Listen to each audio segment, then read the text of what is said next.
So, yan. Repack tayo ngayon ng shock. Ito yung before. Yan na. Pop shock attack tayo. Na, ayan. Yung daily use. Okay. So, repack. Papakita ko muna yung play bago natin pakita yung after. No? Papakita ko.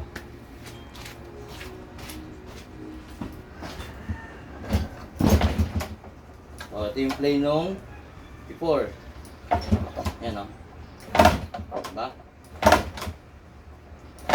Tukod. Okay? Ayan.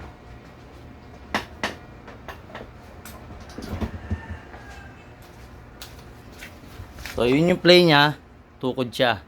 So, mamaya, papakita ko after kong ayusin. Ire-repack ko muna yung shock. Tapos, kakabitan natin. Papat natin yung mga oil seal, dust seal.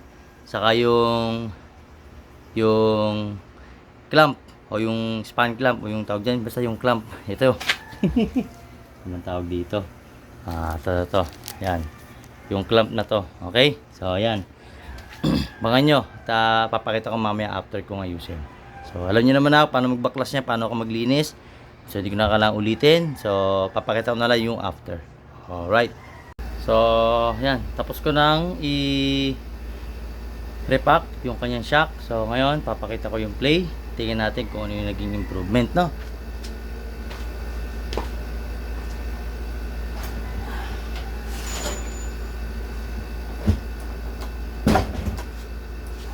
Okay. Ready? 1, 2, 3.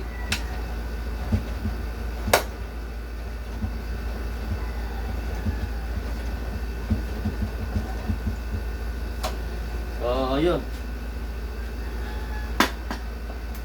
So, kung nakita nyo, is marami nang nagbago.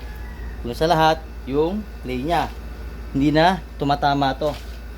So, sukatin natin. Papakita ko. Ayan, oh. Wala nang tumama. Pakita natin. Lapit natin dito.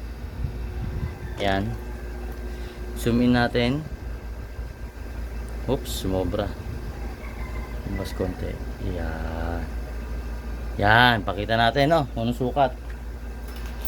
Kasi, makasabihin nyo, magic. So, walang magic. Talagang sinukat natin yan. So, ito yung original. Ito yung dati. Yan.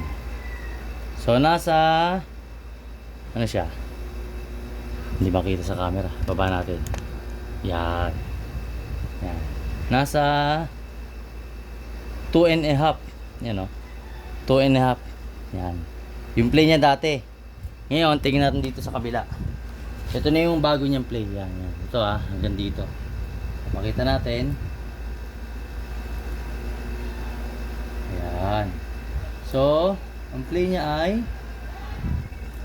2 and dito na lang 2 and 1/4, no? 2 and 1/4. Ngayon, sukatan natin to. 2 and 1/4, diba? So, sukatan natin to. Ayan, para makita nyo lang.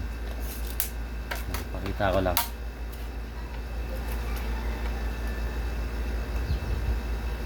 So, yun, no?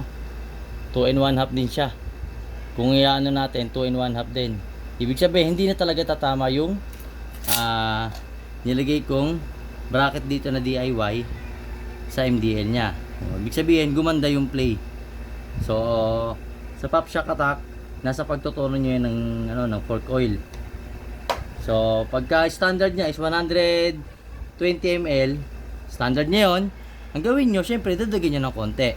Subukan nyo muna sa plus 5 ml. O pag hindi kaya, dagdagan nyo pa ulit. Hanggang sa makuha nyo yung timpla na hindi na mag-uuntugan tong dalawa. Ganun lang. So, ayan.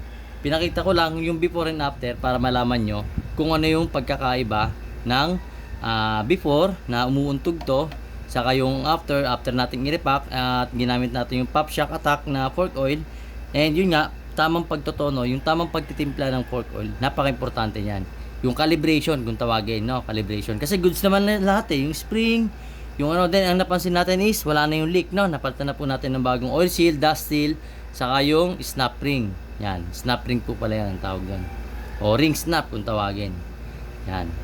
So, yun lang. Sa mga magpapagawa, PM nyo lang ako. JGA Humble Works, no?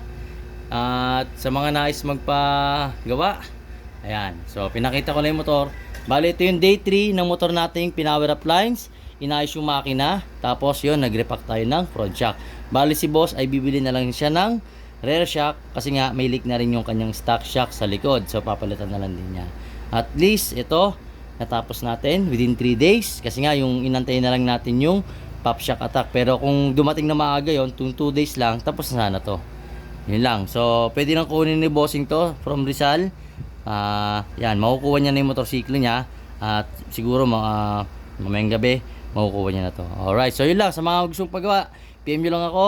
And doon sa aking Facebook, TikTok, YouTube, no? Saka sa Facebook main, alam niyo na yan. JGA Humble Works or Jason B. Sevilla. Alright, yun lang. And to God be the glory. Maraming salamat po.